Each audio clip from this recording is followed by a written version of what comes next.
विवेक जी, अब यहाँ पर जेजेपी की स्थिति अब क्या, किस तरह से आप देख रहे हैं? तमाम क्षेत्रीय दल मैदान में हैं, यूपी से भी अब तमाम क्षेत्रीय पार्टियां अब हरियाणा में घुसने की कोशिश, गठबंधन में आप भी उन्हीं में से एक के साथ हैं। कैसे साधेंगे? जेजेपी अपना अस्तित्व कैसे बचाएगी? लोकसभा चुनाव में तो दुर्गति हुई आपकी। नहीं, मुझे जी अस्तित्व बचाने की बात है आज सरकार पर।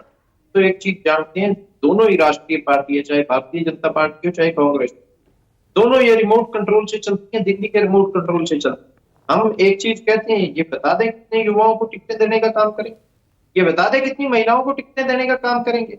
सिर्फ और सिर्फ वही रिजेक्टेड और निग्लेक्टेड चेहरों को बार बार आगे लाया जाता है दोनों ही पार्टियों द्वारा। आज देख सकते हैं किस तरह भारतीय जनता पार्टी के जो रिमोट कंट्रोल मुख्यमंत्री थे, जो दिल्ली से चलते थे, वो कहते हैं कि मैं करनाल से लड़ूंगा, उनके प्रदेश अध्यक्ष कहते हैं वो लाडवा से लड़ेंगे। अभी तक इनका डिसाइड ही नहीं हो पा रहा। कारण क्या है?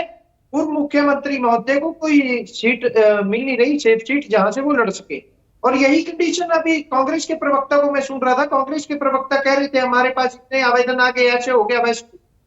पूजा जी, मैं आपको थोड़ा सा पीछे ले जाना चाहूंगा। लोकसभा के चुनाव में ना तो इनके वरुण मुलाना चुनाव लड़ने को तैयार थे, ना इनकी कुमारी शैलजा चुनाव लड़ने को तैयार थी, ना ही उन्होंने अप्लाई किया था, ना ही इनके बुद्धि राजा चुनाव लड़ने को तैयार थे। सिर्फ और सिर्फ एक काम किया गया, बाबू बेटे ने अपनी चलाई, जो जो कांटे थे उनको निकालने का काम किया और वो सबके सामने रहा।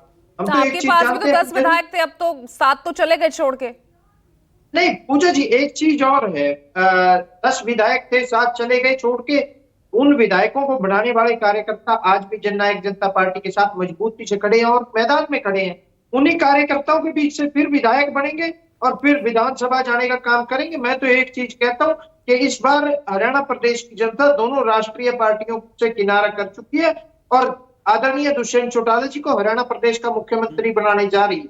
हम तो ये देख रहे हैं कि किस तरह युवाओं की बात को लेके आगे चलते हैं, किस तरह महिलाओं के सम्मान को लेके आगे चलते हैं।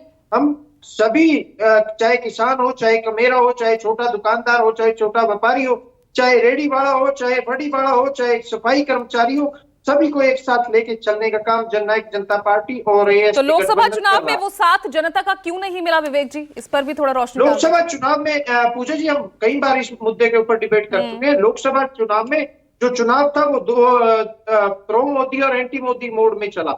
और मैं आपको 2019 के लोकसभा चुनाव में भी ले जाना चाहूंगा कि 2019 के लोकसभा चुनाव में जननायक जनता पार्टी को 0 सीट हरियाणा के अंदर मिली थी, पर जब विधानसभा चुनाव आए तो 10 सीटें देके हरियाणा में जननायक जनता पार्टी को लोगों ने प्यार और आशीर्वाद देने का काम किया। सबसे युवा पार्टी होने के नाते आज तो हम एक चीज कहते हैं, जितनी पार्टियां पैनल पे हैं इनसे सबसे युवा पार्टी है और युवा ही मुख्यमंत्री बनाने का काम करेंगे और युवाओं को आगे लाने का काम करेंगे। ये जो रिजेक्टेड और निग्लेक्टेड चेहरे हैं इन्हें साफ करने का काम करेंगे। ये तो आज सिर्फ और सिर्फ दिखावे मात्र के रह गए। 1% वोट भी आप हासिल नहीं कर पाए लोकसभा चुनाव में। अब यहाँ पर पार्टी से लगातार सिर्फ घर की पार्टी रह गई है ना, विधायक सब चलते जा रहे हैं। चंद्रशेखर जी चौटाला गांव से नहीं आते पूजा जी, विवेक चौधरी चौटाला गांव से नहीं आता, या तमाम हमारे नेता चौटाला गांव से नहीं आता। आप घर की पार्टी अगर किसी कहते हैं, ये तो सर्व समाज की पार्टी है। सर्व समाज मतलब घर के लोग ही बच गए ना, घर के लोग ही बच गए। दुष्यंत चौटाला, उनकी माता जी, घर के लोग ही बच गए ना, अध्यक्ष समेत चले गए तमाम लोग। अमरजीत टांडा का पता है पूजा जी आपको? अमरजीत टांडा घर के नहीं है, विधायक है। हम तो एक चीज जानते हैं। हाँ, तो 3 तो मैं कह ही रही हूँ ना, जनता ने बनाई। 3 लोग तो कह ही रही हूँ ना, 3 विधायकों की पार्टी बची।